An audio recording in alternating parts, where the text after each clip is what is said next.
Bienvenidos a una serie de retro reseñas en donde repasaremos todas las películas de Batman en honor al lanzamiento de The Flash. El día de hoy empezamos con Batman de 1989, la película que comenzó todo un fenómeno, en una era donde nadie esperaba nada de este tipo de cintas. Tim Burton y compañía cambiaron todo. Acompáñame en este viaje entre curiosidades y un análisis de cómo resurgió Batman. Este video es presentado por Ben & Frank. Amigos, tal vez ustedes no lo saben, pero yo uso lentes. Así es, soy un cuatro ojos. Cualquier fan de cómics me entiende. Pero la otra vez los rompí por accidente, y como no tenía tiempo de ir a la tienda, encontré una solución de lujo. Ya que los lentes Ben & Frank que uso hacen envíos y me llegaron súper rápido. Yo se los recomiendo porque tienen muy buena atención al cliente. Siento que nos comprenden a quienes usamos lentes. Por si no los conocían, Ben & Frank tiene muchos modelos y de varios colores. Y hay de todo tipo, ópticos, para la compu, de sol, todos con y sin graduación. Y lo mejor es el precio porque cuestan desde 1,900 pesos, ya incluyendo el armazón, la graduación, antirreflejante y antirrayas, además del envío. Díganme ustedes si no está muy bien por ese precio. Y para agregarle, ellos te pueden hacer la prueba de vista gratis en sus templos cuatro ojos, para que puedas pedir los que son justos para ti. Puedes visitar su página en línea y aprovechar que Ben & Frank tiene envío a todo México. La verdad se los recomiendo porque yo los he usado y les puedo decir que honestamente es una gran opción. En la descripción del video les dejo el link a su página en línea. Ok, ahora sí hablemos de Batman. Para empezar todo este viaje hay que posicionarnos en qué momento estaba viviendo Batman. Desde su origen en 1939 hasta la era de los 70 y 80, el Caballero de la Noche había cruzado varios cambios. Desde ser una historia de detectives oscura a pasar a ser algo mucho más ligero para niños. Con adaptaciones como las de Adam West o la serie animada de los superamigos, Batman, como muchos superhéroes, era visto como un producto sencillo y para los más pequeños.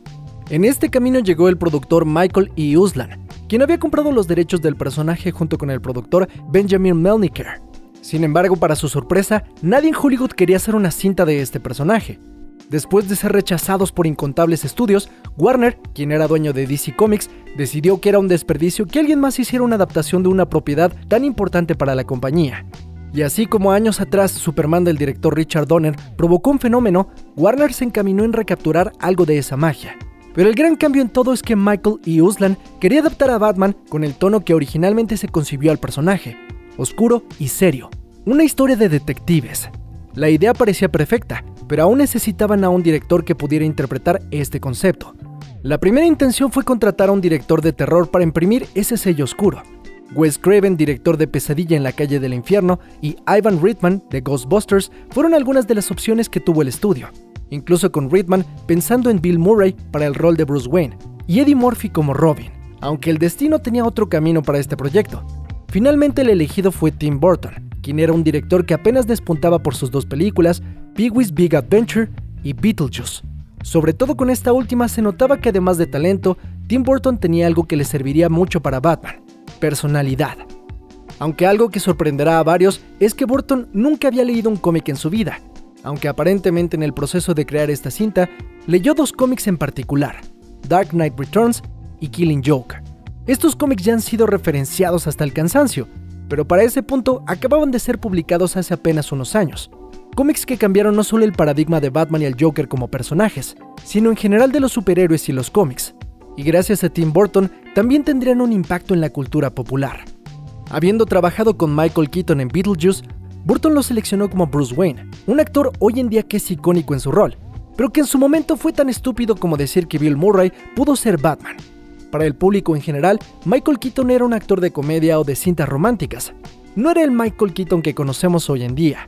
Esto despertó varias molestias en el fandom que existía, pero gracias a Dios no existía el internet, así que 50,000 cartas enviadas a Warner no se compararon con una horda de millones de hashtag Release the Snyder Cut, por lo que a pesar de la resistencia, el estudio terminó apoyando la decisión, y de hecho creyó que la mala publicidad serviría para llamar la atención en los medios.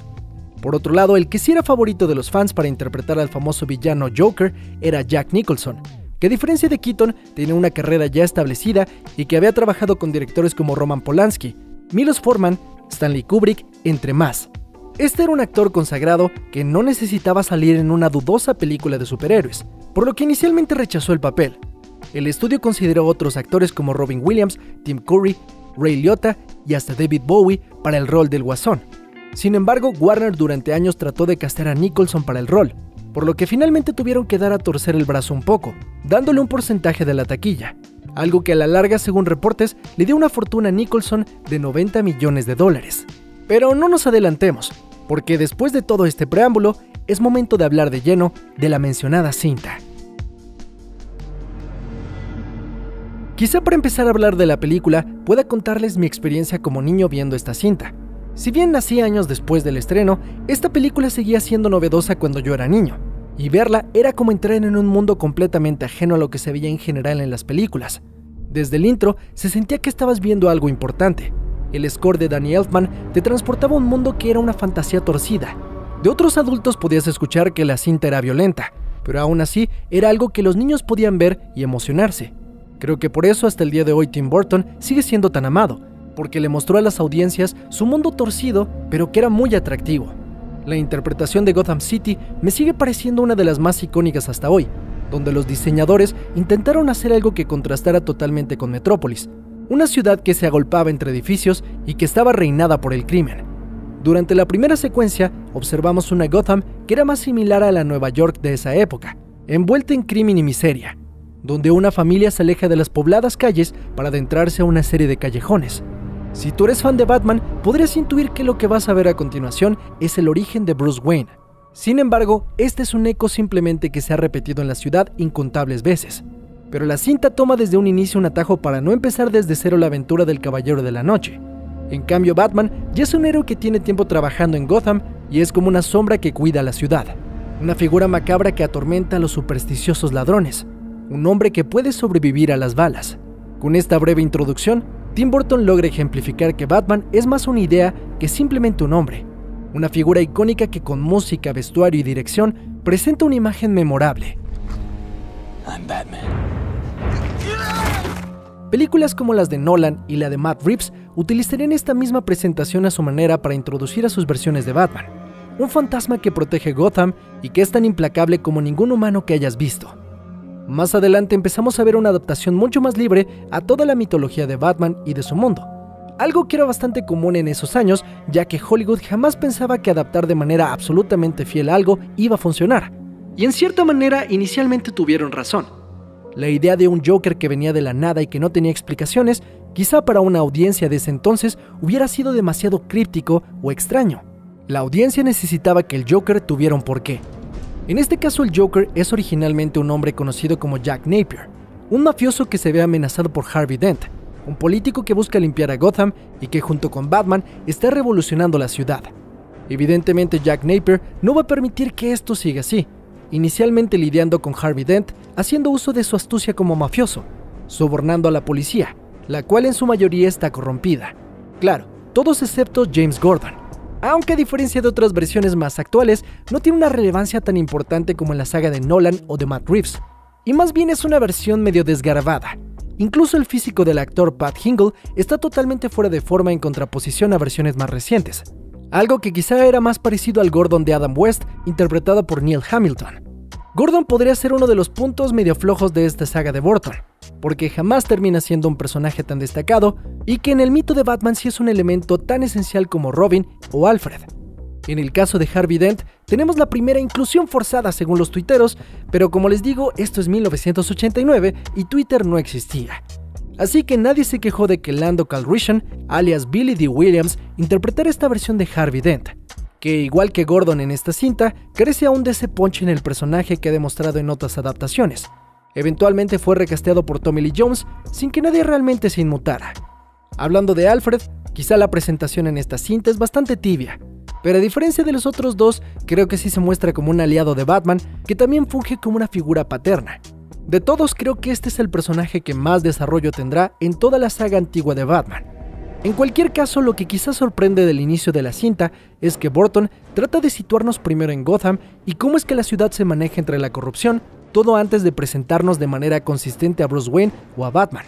Esto provoca que podamos sentir que Gótica es una ciudad real, que a pesar de lo rara que se ve, guarda muchas similitudes con los problemas sociales que vivían antes y que aún se viven en la actualidad. Ya con esto entendemos que esta no es una película de niños, sino una cinta de gángsters y corrupción. Y con eso entendido, se nos presenta el millonario playboy Bruce Wayne, una interpretación que es mucho más pícara y descarada que otras versiones. Michael Keaton interpreta tanto a Bruce Wayne como a Batman como un desafiante personaje, que hace lo impensable en cada oportunidad y que hasta se da el lujo de sonreír, algo que Batman casi nunca hace. Es completamente excéntrico en su manera de ser y mucho más extrovertido en su fachada como playboy. Pero entre estas hay una tercera faceta del personaje, el verdadero Bruce Wayne, que analiza todo desde su baticueva. Una versión seria, meditabunda y serena que es de pocas palabras. Si bien con varias interpretaciones actuales, muchos creen que la interpretación de Keaton era algo bastante particular, creo que la manera aventada con la que personifica a Batman es algo que le dio mucha personalidad. Además, su Bruce Wayne es tan ambivalente entre lo pensativo y lo alocado que seriamente puedes pensar que este Batman está loco de verdad. Siguiendo con la trama de la película, ya que tenemos situados a nuestros protagonistas, vemos que Jack Napier ha quedado orillado por la policía y por Batman.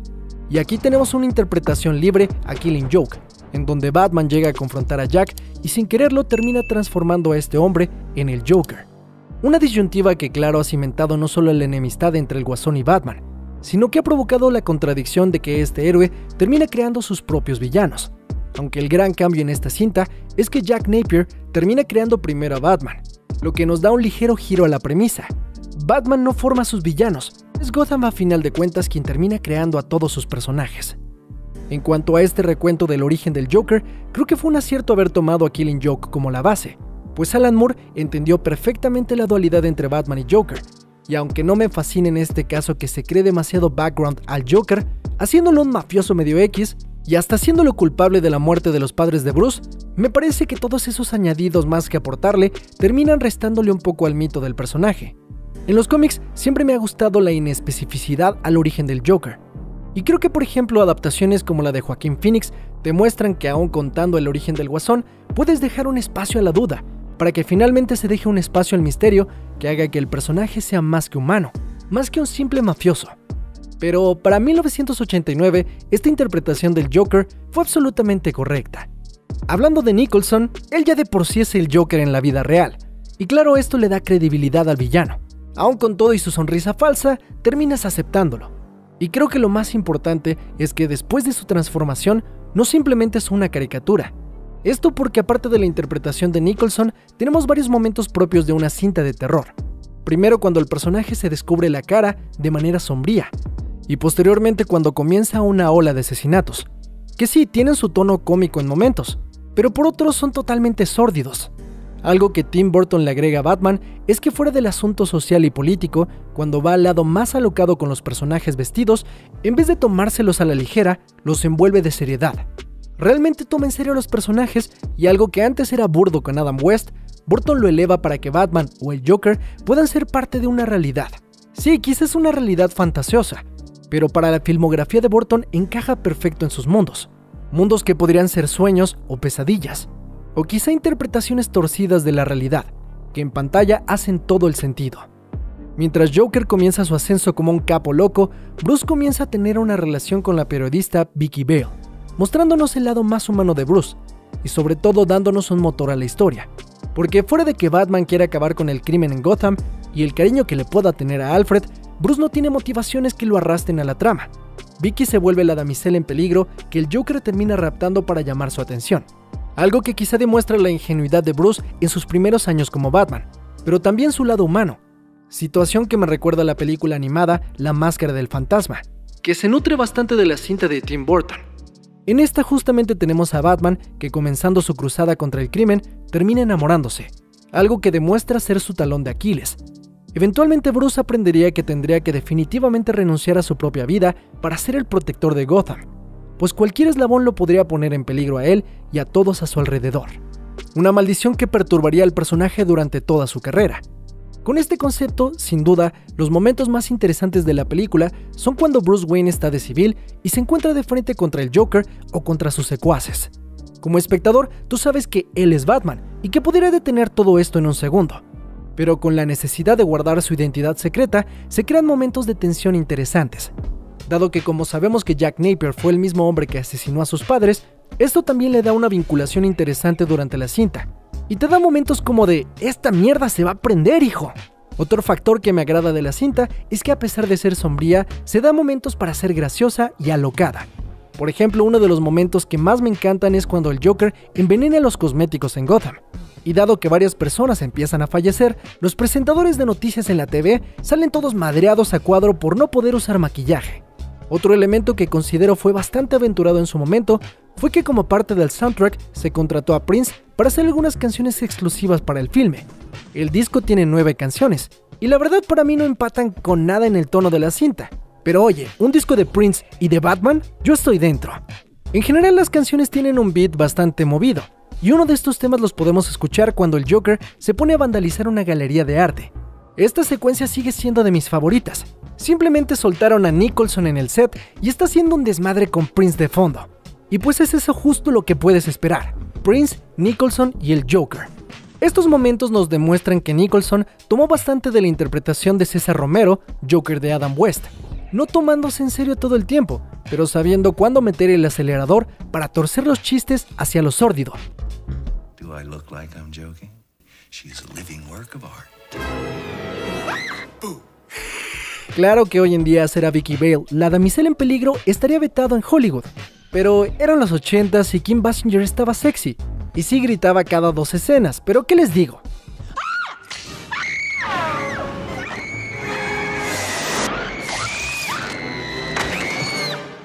Es lo que había. Entre las partes dudosas también está el traje de Batman, con el que no podía voltear la cabeza sin tener que voltear todo el cuerpo.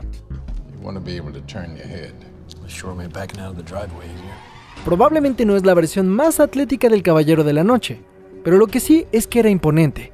Además tuvo un cambio importante para Batman en el cine, y es que es la primera vez que el traje de Batman se plantea como una armadura, ya que en los cómics generalmente es un traje más ligero. Además, la idea de ser totalmente negro fue algo completamente distinto a lo que se conocía, y que eventualmente sería norma en todas las adaptaciones a cine. Y si miran el logo detenidamente, verán que el murciélago tiene unos garigoleos de más por ahí. Todo esto hoy en día es icónico, pero en su momento replantearon cómo todo el mundo veía a Batman, y popularizarían totalmente a Batman para una nueva generación. El clímax de la cinta se da cuando se descubre que el Joker está intentando envenenar a toda la ciudad durante un desfile, y reta a Batman a desenmascararse para detener todo. Una encrucijada clásica de los cómics que desata un tercer acto lleno de locura.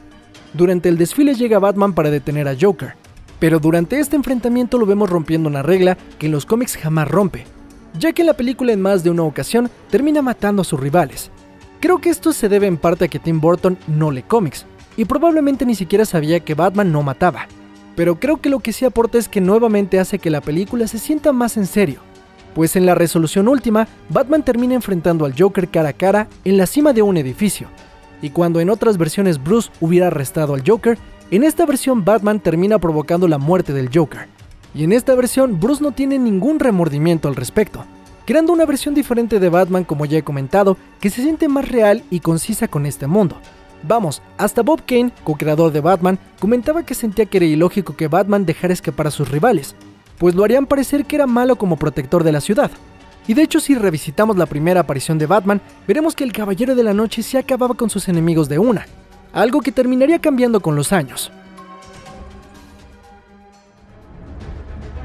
Tras el estreno de la cinta, Batman tendría un resurgimiento enorme, reuniendo $411 millones en taquilla, que hoy en día con la inflación estarían cerca de los $1,000 millones, algo que rompería a Hollywood para siempre.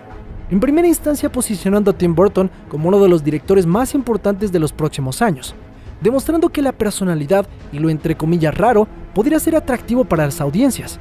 La idea de que una película no solo reflejaba nuestro mundo, sino que podría aventurarse a ir a otros lugares que no siempre son estrictamente perfectos o brillantes, podía atraer mucha gente a las salas de cine.